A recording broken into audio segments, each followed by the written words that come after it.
আসসালামু আলাইকুম ওয়ারহমতুল্লাহি ওয়াবারাকাতুহু।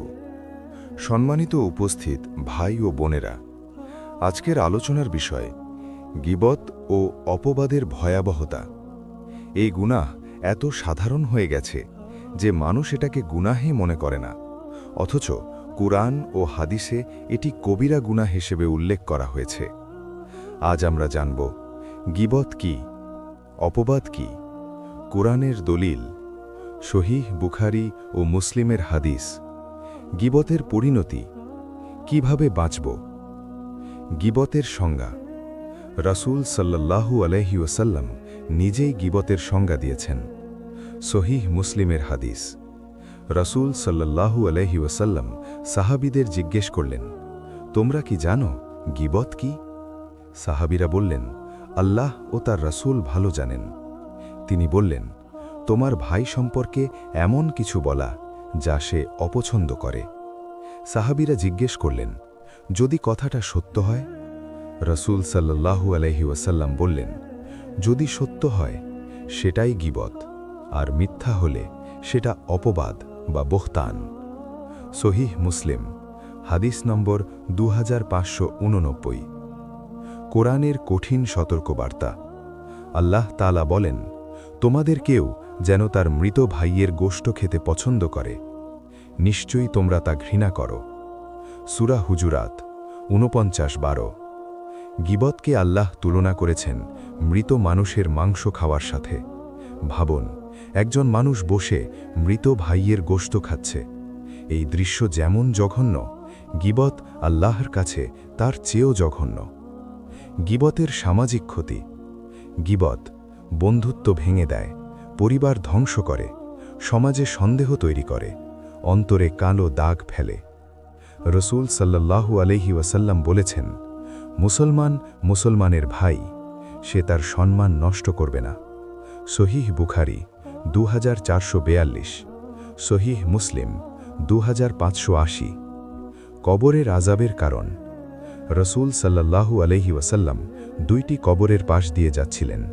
তিনি বললেন, এরা আযাব পাচ্ছে, বড় গুনাহের কারণে নয়। একজন গীবত করত। সহিহ বুখারী 216, সহিহ মুসলিম 292। গীবত এত ভয়ঙ্কর যে কবরের আযাবের কারণ। কিয়ামতের দিনে দেউলিয়া। রাসূল সাল্লাল্লাহু আলাইহি ওয়াসাল্লাম বললেন, আমার উম্মতের দেউলিয়া সে যে নামাজ, রোজা, যাকাত নিয়ে আসবে, কিন্তু মানুষের গীবত করেছে। তার নেক আমল ভুক্তভোগীদের দিয়ে দেওয়া হবে। সহিহ মুসলিম 2581। শেষে যখন আমল শেষ হয়ে যাবে, অন্যদের গুনাহ তার ঘাড়ে চাপানো হবে। এটাই আসল দেউলিয়াপনা।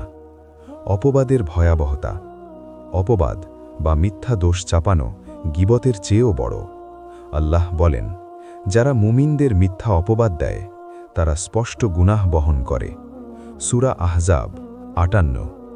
অপবাদ নির্দোষকে অপরাধী বানায়, সমাজে বিশৃঙ্খলা আনে, আল্লাহর গজব ডেকে আনে। জিহ্বার গুনাহ। রাসূল সাল্লাল্লাহু আলাইহি ওয়াসাল্লাম বলেন, মানুষকে জাহান্নামে নিক্ষেপ করার সবচেয়ে বড় কারণ জিহ্বা। তিরমিজি, সহিহ। গীবত জিহ্বার গুনাহ, কিন্তু ধ্বংসের কারণ। কেন মানুষ গীবত করে? হিংসা, রাগ, নিজেকে বড় দেখানো, আড্ডা জমানো, হাসি তামাশা। শয়তান গীবতকে মজা বানিয়ে দেয়। উপায় কি? 1. কথা বলার আগে ভাবুন, এই কথা কিয়ামতে আমাকে ধ্বংস করবে? 2. গীবতের আসর ছাড়ুন। আল্লাহ বলেন, অসৎ কথার মজলিস থেকে দূরে থাক। সূরা আনআম 68। 3. বিষয় পরিবর্তন করুন। 4. যার গীবত করেছেন ক্ষমা চান। 5. তার জন্য দোয়া করুন। সাহাবীদের শিক্ষা। ইবনে আব্বাস রাদিয়াল্লাহু আনহু বলেন, যদি কারোর দোষ বলতে চাও, আগে নিজের দোষ দেখো। গীবত হৃদয় মেরে ফেলে। গীবত নেক আমল নষ্ট করে, দোয়া কবুল বন্ধ করে, ঈমান দুর্বল করে, অন্তর অন্ধ করে। শেষ পরিণতি। রাসূল মিরাজে দেখলেন কিছু লোক নিজের নখ দিয়ে মুখ ছিঁড়ছে। জিবরাইল বললেন, এরা মানুষের গীবত করত। আবু দাউদ, সহিহ। তওবার দরজা খোলা। যে গীবত করেছে, আল্লাহর কাছে তওবা, ক্ষমা চাওয়া, ভালো কথা বলা, নেক আমল বৃদ্ধি। আল্লাহ ক্ষমাশীল। উপসংহার: প্রিয় ভাই ও বোনেরা, গীবত সহজ গুনাহ নয়, সমাজ ধ্বংস করে, কবরে আযাব আনে, কিয়ামতে দেউলিয়া করে। আজ থেকে প্রতিজ্ঞা করি, গীবত করব না, গীবতের আসরে বসব না, সম্মান রক্ষা করব। রাসূল সাল্লাল্লাহু আলাইহি ওয়াসাল্লাম বলেছেন, যে মুসলমানের সম্মান রক্ষা করে, আল্লাহ তাকে জাহান্নাম থেকে রক্ষা করবেন। তিরমিজি, সহিহ।